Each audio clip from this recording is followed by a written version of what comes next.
حضرت عمر بن عبدالعزیز رحمۃ اللہ علیہ کے والد مصر میں ہوتے تھے، اور جناب عمر بن عبدالعزیز حضرت صالح بن کسان رحمۃ اللہ علیہ کے محدث تھے، ان کے پاس مدینہ طیبہ میں تعلیم حاصل کرتے تھے۔ تو آپ نے اپنے استاد صاحب کے پیچھے عصر کی نماز پڑھی تو ایک رکعت آپ کی لیٹ تھی، اٹھ کے آپ نے نماز پوری کی تو حضرت صالح بن کسان محدث تھے، عالم تھے، حدیث پاک کو جاننے والے، وہ حضرت عمر بن عبدالعزیز سے کہہ رہے ہیں بچپن ہے اور والد مصر میں۔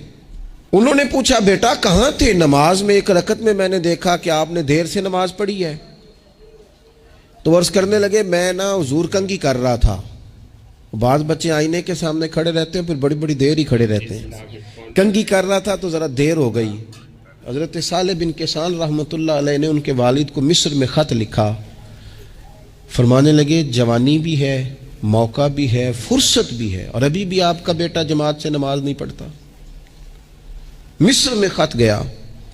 آج جب میں نے پوچھا ہے تو اس نے کہا میں کنگھی کر رہا تھا۔ اتنے معمولی سے کام کے لیے اس نے تکبیر اولیٰ چھوڑ دی۔ اب وہاں مصر میں بیٹھے والد نے یہ نہیں کہا کہ مولوی صاحب آہستہ آہستہ ٹھیک ہو جائے گا، آپ کو کیا ہو گیا ہے، کوئی بات ہے کرنے والی؟ انہوں نے وہاں سے گھوڑے پہ بندہ دوڑایا، بندہ مدینہ طیبہ آیا۔ اس نے کہا جاتے ہی عمر بن عبدالعزیز کو لے جانا حجام کے پاس اور اس کے سارے بال اتروا دینا، اور اسے کہنا پتر جن بالوں کی وجہ سے نماز رہ جائے ان بالوں کو سر پہ نہیں رہنا چاہیے، تیری جماعت کی رکعت رہ گئی پتر، اتنا بڑا کام، اللہ کے حضور حاضری کا موقع تھا۔ پھر اس کا ریزلٹ کیا نکلا؟ حضرت عمر بن عبدالعزیز بادشاہ بنے۔ 39 سال عمر میں انہوں نے پوری امت کو خیر سے بھر دیا۔ حشام بن عبد الملک کے بھی 11 بیٹے تھے، جناب عمر بن عبدالعزیز کے بھی 11 بیٹے تھے۔ حشام جب دنیا سے گیا تو ہر بیٹے کو 10 لاکھ دینار آئے، اور جناب عمر بن عبدالعزیز جب دنیا سے گئے تو 11 بیٹے تھے اور 6 دینار تھے۔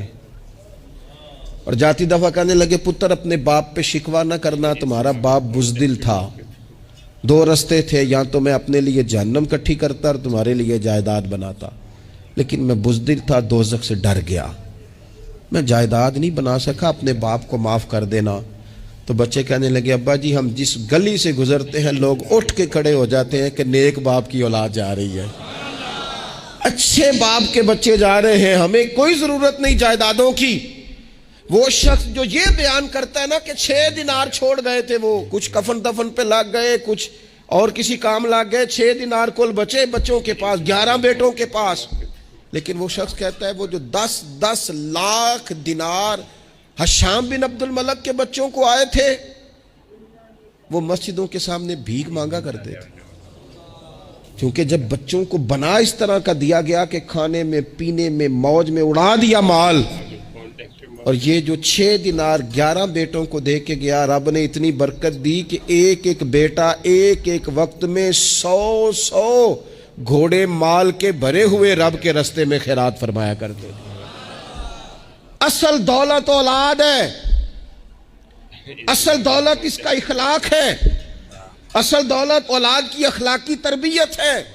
ایسا نہ ہو کہ مال کمانے کے چکر میں اصل دولت سے ہاتھ دھو بیٹھے، ایسا نہ ہو کہ بینک پیسوں سے بھر جائے اور ہماری اولاد ہاتھوں سے نکل جائے، ایسا نہ ہو کہ ہم نے یاروں کو ٹائم دے دے کے تو بڑی دور نکل گئے ہم، لیکن ہمارے بچے کے ذہن میں چند سوالات تھے، ہم انہیں مطمئن نہیں کر سکے، ہم نے نوکروں کے ذمہ ڈال